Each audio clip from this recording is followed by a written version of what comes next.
आपण शेतामध्ये आलेलो आहोत आज आणि आम्ही बघा काय करतोय. आम्हाला इथं दिसलेला आहे एक वेल आणि बघूयात आपण हा वेल कशाचा आहे. तर आहे फुलांचा वेल.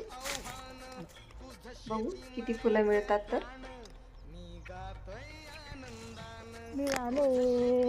तर मिळाल्या तर आपण याची घरी गेल्याच्या नंतर भाजी बनवणार आहोत.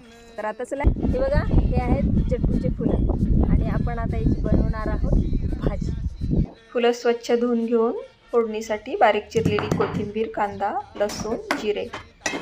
तर सर्वप्रथम कढईमध्ये तेल गरम करून जिरे, लसूण, जिरे, कांदा परतून घेऊयात आणि त्याच्यामध्ये चवीनुसार चटणी, मीठ, हळद आणि नंतर फुलं घालायचे आणि छान परतून घ्यायचं. वरतून कोथिंबीर घालायचा. तोंडी लावायला वरणासोबत किंवा भाकरीसोबत सुद्धा तुम्ही भाजी खाऊ शकता.